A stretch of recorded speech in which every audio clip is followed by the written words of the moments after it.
Hello friends, എല്ലാവർക്കും good morning. പത്തരമാറ്റിൻ്റെ ഇന്നത്തെ super hit വിശേഷത്തിലേക്ക് എല്ലാവർക്കും സ്വാഗതം. അങ്ങനെ നന്ദു അനിയോട് പറയാണ്, എടാ നിനക്ക് എല്ലാ കാര്യങ്ങളും അറിയാമായിരുന്നല്ലോ അനി, എന്നിട്ട് ഒരു വാക്ക് പോലും നീ എന്നോട് പറഞ്ഞോ? ഇപ്പോൾ നവീനായിട്ട് പോയി വീട്ടിൽ പോയി ആലോചിക്കും. അങ്ങനെ ആലോചിച്ച് കഴിഞ്ഞിട്ടുണ്ടെങ്കിൽ അച്ഛനും അമ്മയും ഇതിനെ എതിർപ്പൊന്നും കാണിക്കില്ല. അവർ ഈ കല്യാണം നടത്താനേ നോക്കത്തുള്ളൂ. അത് നിനക്കറിയാവോ? ഇതൊക്കെ കേട്ട് കഴിഞ്ഞപ്പോഴേക്കും നമ്മുടെ അനിയാണെങ്കിൽ എങ്കിൽ നിനക്ക് പറയാമല്ലോ, നിനക്കവിടെ ഓപ്ഷൻ ഉണ്ടല്ലോ. അങ്ങനെ പറഞ്ഞപ്പോഴേക്കും ഇല്ല, എനിക്കും പറയുന്നതിലൊരു പരിമിതിയുണ്ട്. ഇത് കേട്ടാൽ നമ്മുടെ അനി ഞെട്ടിപ്പോവാണ്. പരിമിതിയോ? നീ എന്താടി അങ്ങനെ പറയുന്നതെന്ന് ചോദിച്ചപ്പോഴേക്കും എനിക്ക് കൂടുതലൊന്നും പറയാനായിട്ട് പറ്റില്ല.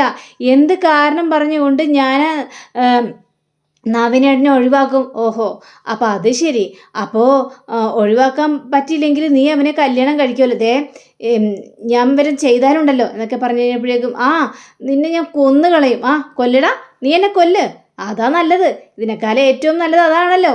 നിങ്ങൾ രണ്ടുപേരുടെ ഇടയിൽ കിടന്ന് ഞാനിങ്ങനെ ഉരുകേണ്ട ആവശ്യമൊന്നുമില്ലല്ലോ. നീ കൊല്ല് എന്നും പറഞ്ഞുകൊണ്ട് അനിയുടെ കൈ പിടിച്ച് നന്ദുവിൻ്റെ കഴുത്തിന് ഇങ്ങനെ കയറി കുത്തിപ്പിടിപ്പിക്കുകയാണ്. എന്തെങ്കിലും ചെയ്തേ മതിയാവുള്ളൂ. എനിക്കും പറയുന്നതിലൊക്കെ കുറേ പരിധികളൊക്കെ ഉണ്ട് എൻ്റെ പൊന്നനി.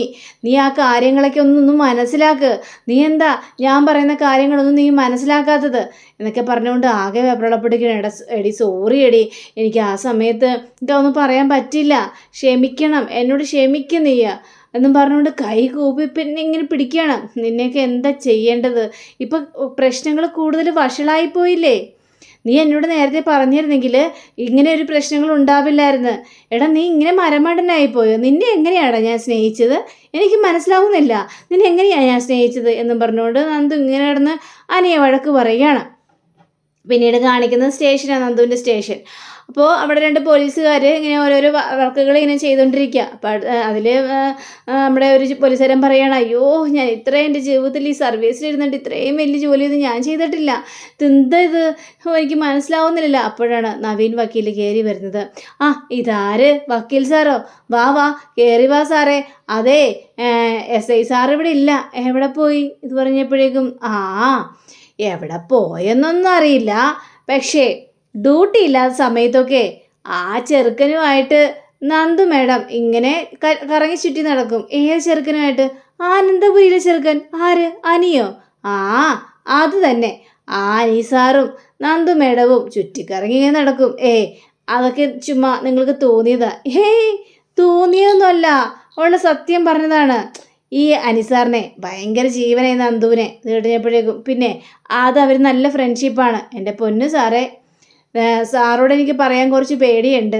യഥാർത്ഥത്തിൽ എന്താ സംഭവിച്ചതെന്ന് എന്നറിയാവോ? സാറ് ഈ അനിസാറായിട്ട് നല്ല കൂട്ടിലാണല്ലോ. അപ്പോൾ സാറ് വല്ലതും പറഞ്ഞു കൊടുത്താലോ? പിന്നെ എൻ്റെ പണി പോവും. ഇല്ലടോ, ഞാൻ ആരോടൊന്നും പറയാനായിട്ട് പോകുന്നില്ല. എന്തായാലും എൻ്റെ കൂട്ടുകാരൻ്റെ കാര്യങ്ങൾ ഞാൻ അറിഞ്ഞിരിക്കണമല്ലോ. അതാണല്ലോ അതിൻ്റെതായ ശരി. എങ്കിൽ പിന്നെ സാറേ ഞാൻ പറയാം. ഇടയ്ക്കിടയ്ക്കൊക്കെ അനിസാറോടെ കാണാൻ വരാറുണ്ട്. അനിസാറിന് ജീവനാ നന്ദുവിനെ കല്യാണം കഴിക്കണമെന്നും പറഞ്ഞുകൊണ്ട് തന്നെ നടക്കുകയാണ്. പിന്നെ നന്ദു മേഡത്തിനും അങ്ങനെ തന്നെയാണ് കേട്ടോ. ഈ അനിസാറിനെ ഭയങ്കര ജീവനാ. പിന്നെ അവർ ചുറ്റിക്കറങ്ങുകയും ഒക്കെ ഇങ്ങനെ ചെയ്യാറുമുണ്ട്. ഇതൊക്കെ കേട്ടുകഴിഞ്ഞപ്പോഴേക്കും നമ്മുടെ നവീനാണെങ്കിൽ ആകെ ഞെട്ടി നിൽക്കുകയാണ്. ഇതെന്തൊക്കെയാണ് പറയുന്നത്? നിങ്ങൾ വിചാരിക്കുന്ന പോലെയൊന്നുമില്ല. അവർ നല്ല ഫ്രണ്ട്ഷിപ്പായിരിക്കും. സാറിന് അങ്ങനെയാ തോന്നിയിരിക്കുന്നത് അല്ലേ? പക്ഷേ എനിക്കറിയാം കാര്യങ്ങളുടെ കിടപ്പ് എങ്ങനെയാണെന്ന്. എടോ, ഞാനൊരു വക്കീലാണ്, എനിക്കറിയാം പല സംഭവങ്ങളും. സാറ് നല്ല ബുദ്ധിമാനായ വക്കീലാണെന്നൊക്കെ എനിക്കറിയാം. പക്ഷേ പ്രായം കൊണ്ട് സാറ് എന്നെക്കാളും ഒരുപാട് താഴ്ന്നതാ. അതുകൊണ്ട് തന്നെ ചില പ്രണയവും ഫ്രണ്ട്ഷിപ്പും നേരിട്ട് കണ്ടാൽ എനിക്ക് മനസ്സിലാകും സാറേ. അതുകൊണ്ടാണ് ഞാൻ പറഞ്ഞത്. നന്ദു മേഡവും അനിസാറും ഒക്കെ എത്രയോ പ്രാവശ്യം ഇവിടുന്ന് കറങ്ങാൻ പോയിട്ടുണ്ട്. പിന്നെ ഒരു ദിവസേ അനിസാറിനെ കുടിച്ച് വണ്ടി ഓടിക്കുന്നത് കണ്ടുകഴിഞ്ഞപ്പോഴേക്കും പിടിച്ചകത്തിട്ടതാ. പക്ഷേ അതും ഈ അനിസാറിന് വലിയൊരു സന്തോഷമായിട്ടാണ് അനിസാറിന് തോന്നിയത്. കാരണം അനിസാറിന് ഇവിടെ കിടന്നു കഴിഞ്ഞിട്ടുണ്ടെങ്കിൽ നന്ദു മേഡത്തെ എപ്പോഴും ഇങ്ങനെ കണ്ടോണ്ടിരിക്കാമല്ലോ. വളരെ സന്തോഷത്തിലായിരുന്നു. അവർ രണ്ടുപേരും കടുത്ത പ്രണയത്തിലാണ്. പക്ഷേ ഇപ്പോഴെങ്ങും തുടങ്ങിയ പ്രണയം അല്ല അത് ഒരുപാട് നാളുകളായ പ്രണയം തന്നെയാണ്.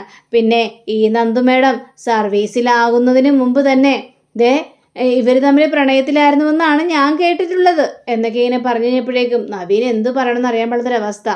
അപ്പോൾ നവീൻ പറയാ, ശരി എങ്കിൽ പിന്നെ ഞാൻ പോയേക്കാം. എൻ്റെ പൊന്നു സാറേ, ഞാൻ പറഞ്ഞ കാര്യങ്ങളൊന്നും നന്ദുമേടൊന്നും അറിയല്ലേ. അങ്ങനെ അറിഞ്ഞു കഴിഞ്ഞിട്ടുണ്ടെങ്കിലേ എനിക്കിവിടെ നൈറ്റും ഡേയും ഇട്ട് എന്നെ ജോലി എടുപ്പിച്ച് കൊല്ലും അവർ. അതുകൊണ്ട് പറയല്ലേ. ഇല്ലടോ, വക്കീലുമാർ കോടതിയിൽ പല കഥകളും പറയും. പക്ഷേ പുറത്തിറങ്ങിക്കഴിഞ്ഞാൽ അവരങ്ങനെയൊന്നും പറയാൻ പോകുന്നില്ല. എങ്കിൽ പിന്നെ ഞാൻ പോവാം എന്നും പറഞ്ഞുകൊണ്ട് നവീൻ വക്കീൽ അവിടെ നിന്ന് ഇറങ്ങി പോവാണ്. അപ്പോൾ പോയി കഴിഞ്ഞപ്പോഴേക്കും എന്തായാലും സാറിനുവേ ഈ വക്കീൽ സാറിനും നന്ദു മേഡത്തോട് എന്തൊക്കെയോ ഒരു പ്രണയം ഉണ്ടെന്നാണ് എനിക്ക് തോന്നുന്നത്. ഹനി സാറിൻ്റെയും നന്ദു മേഡത്തിൻ്റെയും കഥ ഞാൻ പറഞ്ഞു കഴിഞ്ഞപ്പോൾ കണ്ടില്ലേ, വെപ്രാളപ്പെട്ട് നിൽക്കുന്നത് നവീൻ വക്കീലും. എനിക്കും അങ്ങനെ തോന്നുന്നത് എന്നൊക്കെ പറയുകയാണ്.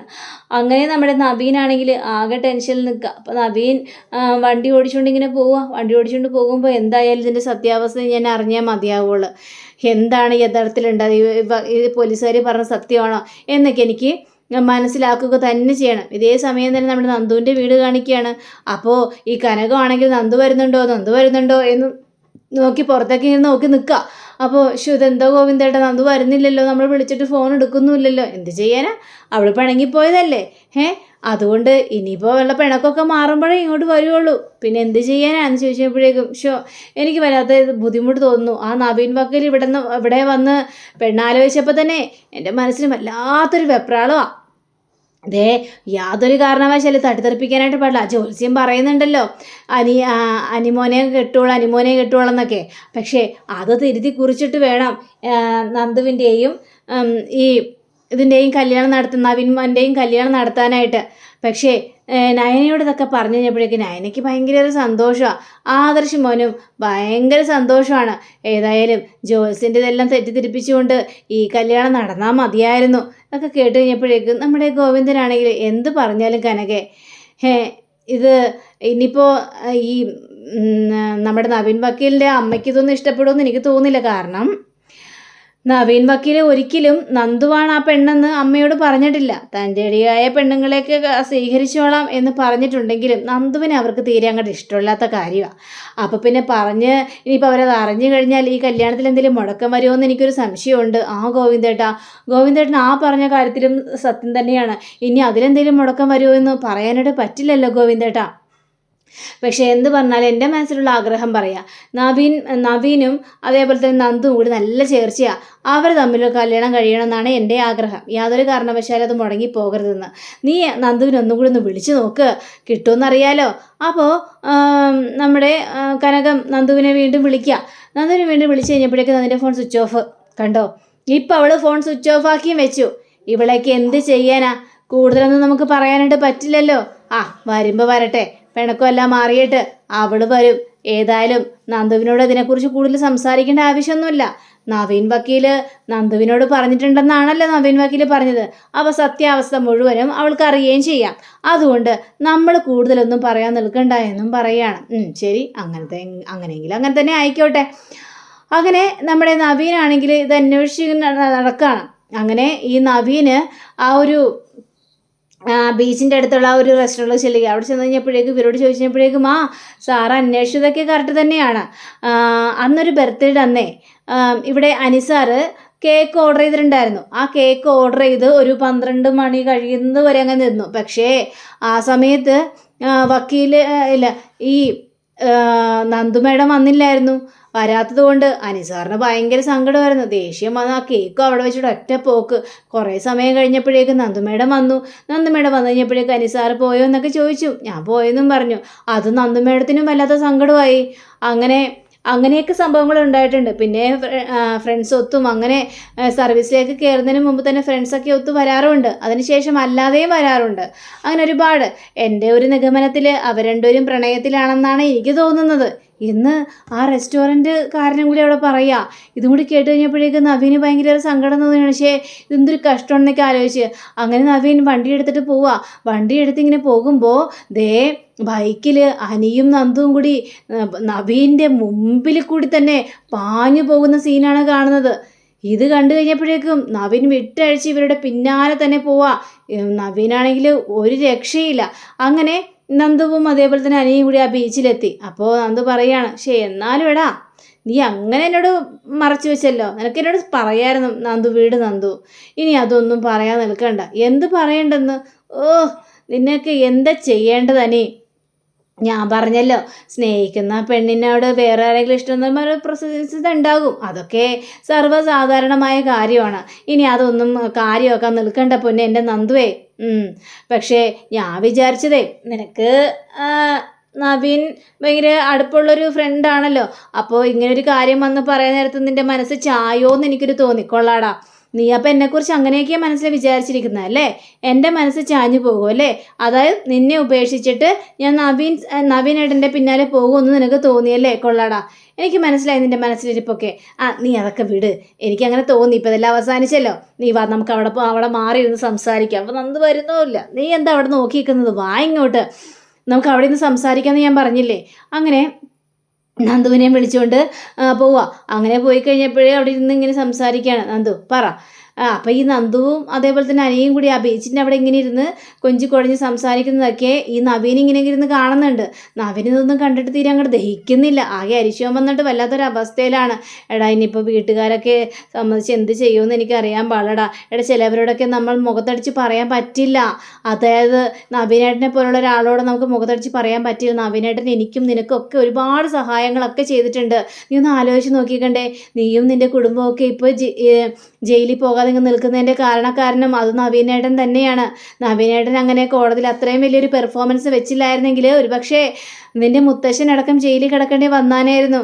ഇപ്പോൾ നിങ്ങൾ നല്ല രീതിയിൽ കഴിയുന്നുണ്ടതിന് കാരണം അത് നവീനേട്ടൻ തന്നെയാണ്. അത് കിടഞ്ഞപ്പോഴേക്കും എനിക്കറിയാടി, നവീനോട് എനിക്ക് കടപ്പാടും സ്നേഹവും ഒക്കെയുണ്ട്. പക്ഷേ ഇങ്ങനെ ഒരു കാര്യം വന്നു കഴിഞ്ഞപ്പോഴേക്കും എനിക്ക് എന്ത് ചെയ്യണം എന്നറിയാൻ പാടാത്തൊരവസ്ഥയായിരുന്നു നന്ദു. അതുകൊണ്ടല്ലേ ഞാൻ ഇങ്ങനെയൊക്കെ സംസാരിക്കുന്നത്. ഇനി പറഞ്ഞിട്ടൊന്നും ഒരു കാര്യമില്ല എന്നൊക്കെ പറഞ്ഞുകൊണ്ടിരിക്കുകയാണ്. പിന്നീട് കാണിക്കുന്നത് നമ്മുടെ നവീൻ വക്കീലിൻ്റെ അമ്മയും മുത്തശ്ശനും വേറൊരാളും കൂടി അങ്കളെ ആരോ എന്തൊക്കെ ഇനി സംസാരിച്ചുകൊണ്ടിരിക്കുക. അപ്പോൾ എനിക്ക് സംശയമുണ്ട്, ആ പെണ്ണ്, ഈ നവീൻ്റെ മനസ്സിലുള്ള ആ പെണ്ണ് അതാ പോലീസുകാരിയാണെന്ന്. അതായത് ആ കനകത്തിൻ്റെയും ഗോവിന്ദിൻ്റെയും മകളാണെന്നാണ് എനിക്ക് തോന്നുന്നത്. ഇത് കേട്ട് കഴിഞ്ഞപ്പോഴേക്കും നമ്മുടെ മുത്തശ്ശനാണല്ലേ, അങ്ങനെയൊന്നുമില്ല, അവൻ വേറെ ആരെങ്കിലും ആയിരിക്കും സ്നേഹിക്കുന്നത്. എൻ്റെ പൊന്നച്ഛ, അച്ഛൻ എന്ത് പറഞ്ഞിട്ടാ ഇത്? അവൻ പറയാറുണ്ടല്ലോ എപ്പോഴും ഒരു പോലീസ് ഇൻസ്പെക്ടറെയാണ് അവൻ പ്രണയിക്കുന്നതെന്ന്.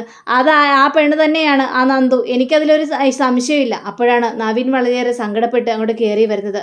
നവീൻ ഇവരാരെയൊന്നും മൈൻഡ് ചെയ്യാതെ അങ്ങോട്ട് മുന്നോട്ട് പോകാനായിട്ട് ശ്രമിച്ചു കഴിഞ്ഞപ്പോഴേക്കും, എടാ നീ അവിടെ നിന്നേടാ. എന്താ അമ്മേ? അതേ, നിന്റെ മനസ്സിലുള്ള ആ പെണ്ണെ നന്ദു ആണോ എന്ന് ചോദിക്കുമ്പോൾ, നന്ദു ആണെങ്കിൽ നടക്കില്ല. ഈ കല്യാണം നടക്കാനായിട്ട് ഞാൻ സമ്മതിക്കില്ല. ഇത് കേട്ട നവീൻ ആകെ ഒന്ന് സ്തംഭിച്ച് നിൽക്കുക. അപ്പം അങ്ങനെ കാണിച്ചുകൊണ്ടാണ് ഇന്നത്തെ റിവ്യൂടെ അവസാനിച്ചിരിക്കുന്നത്. അടുത്ത റിവ്യൂവിനെ കാത്തിരിക്കുക, സബ്സ്ക്രൈബ് ചെയ്യുക. എല്ലാവർക്കും നല്ലൊരു ദിനം ആശംസിച്ചുകൊണ്ട് നമസ്കാരം. Thank you. Bye bye.